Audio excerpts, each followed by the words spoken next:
बिस्मिल्लाहिर्रहमानिर्रहीम। अस्सलामु अलैकुम वरहमतुल्लाहि वबरकातुहू। आज हम बात करेंगे रीनल फंक्शन टेस्ट RFT, यानी गुर्दों का टेस्ट होता है। इसका दूसरा नाम जो है वो है किडनी प्रोफाइल टेस्ट। बहरहाल ज़्यादा इस्तेमाल जो होता है वो रीनल फंक्शन टेस्ट RFT इस्तेमाल होता है। तो गुर्दे जो हैं इनके बारे में चंद गुजारिशात ज़हन में रखें ताकि आगे बात चलानी आसान हो जाए। गुर्दे जिस्म में तेज़ाब और अलकली का तवाज़न बरकरार रखते हैं, जिस्म के अंदर पानी और नमकियात का तवाज़न बरकरार रखते हैं, विटामिन डी के मेटाबॉलिज़्म में अहम किरदार अदा करते हैं, गुर्दे ब्लड प्रेशर को रेगुलेट रखने में मदद करते हैं। तो ये जो गुर्दों के टेस्ट हैं इनमें जो अहम तरीन चीज़ देखी जाती है वो देखा जाता है कि खून में यूरिया की मिकदार क्या है, यानी ब्लड यूरिया क्या है। मैं हूं सियालकोट से डॉक्टर अब्दुल हई। 00923158095060। तो आइए देखते हैं कि खून में यूरिया की जो मिकदार होती है या ब्लड यूरिया जो होता है ये इसकी वैल्यू की क्या अहमियत है। अगर गुर्दे काम करना छोड़ दें तो इसकी वजह से खून के अंदर यूरिया की मिकदार बढ़ जाती है।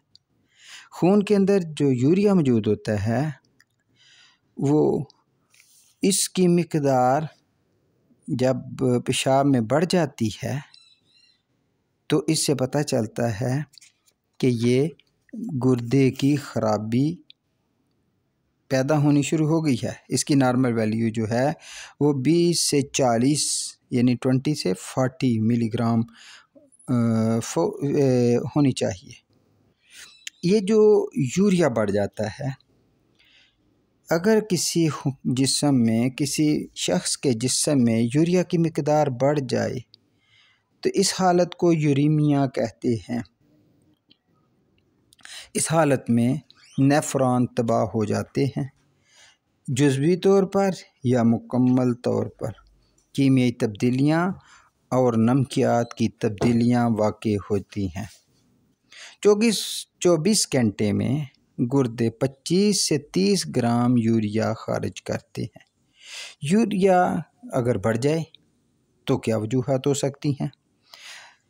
तो इस सिलसिले में अगर यूरिया बढ़ गया है तो गुर्दे फेल होने की सूरत में यूरिया बढ़ जाता है। इसके लिए वेसिकेरिया, जिंजीबर और एल सीरम को जहन में रखना चाहिए। जब डायबिटीज़ के असर से तकलीफ़ होती है तो भी गुर्दे के काम में खलल पड़ता है, खून में यूरिया की मिकदार बढ़ जाती है। तो ऐसी सूरत में एसिड फास एसिटिक एसिड और सिफ्लेंड्रा को जहन में रखना चाहिए। प्रोस्टेट गुदूद के बढ़ने से भी यूरिया बढ़ जाता है। तो कोनियम, सेबलसेरोलाटा और बेलेडोना इन अद्वियात को जहन में रखना चाहिए। जिस्म में पानी और खून की कमी से शॉक की हालत में यूरिया बढ़ जाता है तो चाइना, डिजिटेलस और क्रेटिगस को जहन में रखना चाहिए। खून के रिएक्शन में यूरिया बढ़ जाता है, बोथ्राप्स, पिट्यूटेरियन और लैक्सिस को जहन में रखना चाहिए। दिल का शदीद दौरा हो तो इस सूरत में भी यूरिया बढ़ जाता है। क्रेटिगस, कैक्टस और डिजिटेलस को नज़र में रखना चाहिए। ज़ैर ख़ानी के केस में यूरिया बढ़ जाता है तो ऐसी सूरत में आर्सेनिक, एल्बम, नक्सवामिका और पल्साटिला को जहन में रखना चाहिए। गुर्दे की आर्टरी के तंग होने से यूरिया बढ़ जाता है।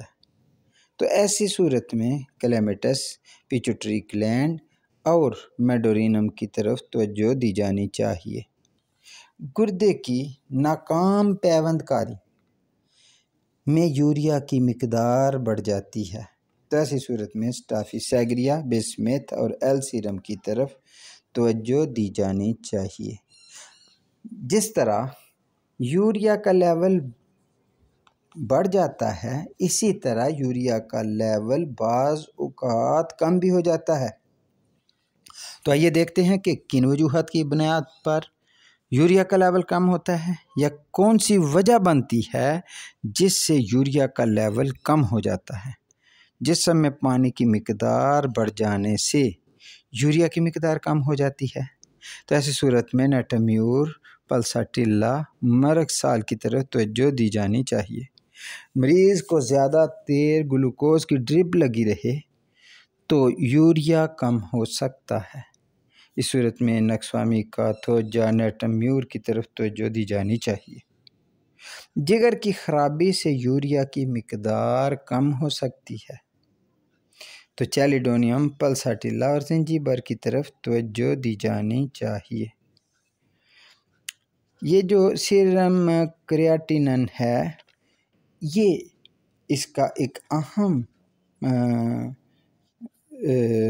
टेस्ट है जो हम देखते हैं कि ये जो सीरम क्रिएटिनिन है, इसकी वैल्यू, नॉर्मल वैल्यू जो होती है वो 0.8 से लेकर 1 मिलीग्राम फी 100 मिलीलीटर तक होती है। अब बाज़ औक़ात क्रिएटिनिन की मिकदार बढ़ जाती है। तो ये क्यों बढ़ती है?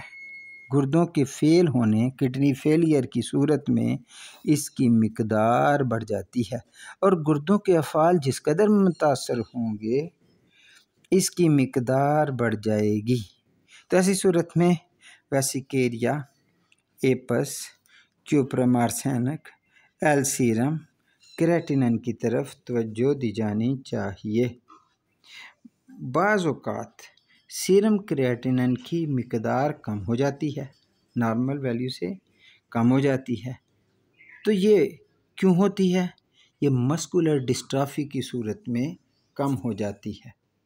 तो मस्कुलर डिस्ट्रॉफी अगर होनी शुरू हो जाए तो कार्सिनोसन, ब्राइटाकारब और कल्केरिया फास को ज़हन में रखना चाहिए। खून में एक अहम ये है कि खून में यूरिक एसिड की मिकदार होती है। इसकी नॉर्मल वैल्यू औरतों में तो 5.5 है, जबकि मर्दों में 7 मिलीग्राम तो होनी चाहिए। बाज़ ये जब बढ़ जाती है तो इसके लाजमी तौर पर ये बात ज़हन में रखना चाहिए कि ये बिला वजह नहीं बढ़ी, इसके पीछे कोई मसला है। तो इसके पीछे क्या मसला है, इसके आइए देखते हैं कि ये जो इसकी वैल्यू बढ़ जाती है तो इसकी वजह ये है कि खुराक का इस्तेमाल जो है, जिस तरह के बड़ा गोश्त, ऐसी खुराक जो जिसमें यूरिक एसिड की मिकदार ज़्यादा हो, जैसे बड़ा गोश्त होता है, खाने से ये इशू पेश आना शुरू हो सकते हैं। तो ऐसी सूरत में पल्साटिल्ला, नक्सवामिका, इपिका की तरफ तवज्जो दी जानी चाहिए। गुर्दों के अफ़ाल की ख़राबी से यूरिक एसिड की मिकदार बढ़ जाती है क्योंकि गुर्दे इसको खारिज नहीं कर पाते। तो ऐसी सूरत में एल सीरम, बर्बरस वल्गरस और एपोसाइनम की तरफ तवज्जो दी जानी चाहिए। यूरिक एसिड की ज़्यादती से जोड़ों के अमराज लाहक होते हैं। गाउट का मरज़ हो सकता है, जोड़ों की दर्द, जोड़ों की सोजिश हो सकती है। तो ऐसी सूरत में थैलास्पी बर्सा, कालोफाइलम और कल्केरिया फास की तरफ तवज्जो दी जानी चाहिए। तो ये अहम टेस्ट्स हैं जिनकी बुनियाद पर हमें ये पता चलता है कि एक मरीज़ की गुर्दों का क्या हाल है। जब हमारे सामने उसकी वैल्यूज़ आती हैं तो फिर हम मरीज़ की दुआ के तयन की पोजीशन में आ जाते हैं। तो इसलिए इन वैल्यूज़ को जहन में रखना, इन टेस्ट को करवाना और उनकी बुनियाद पर अद्वियात की प्रेस्क्रिप्शन करना बहुत ही मुफीद और सूदमंद अमल है। Thank you very much. It's enough for today. अस्सलामु अलैकुम व रहमतुल्लाहि व बरकातुहू।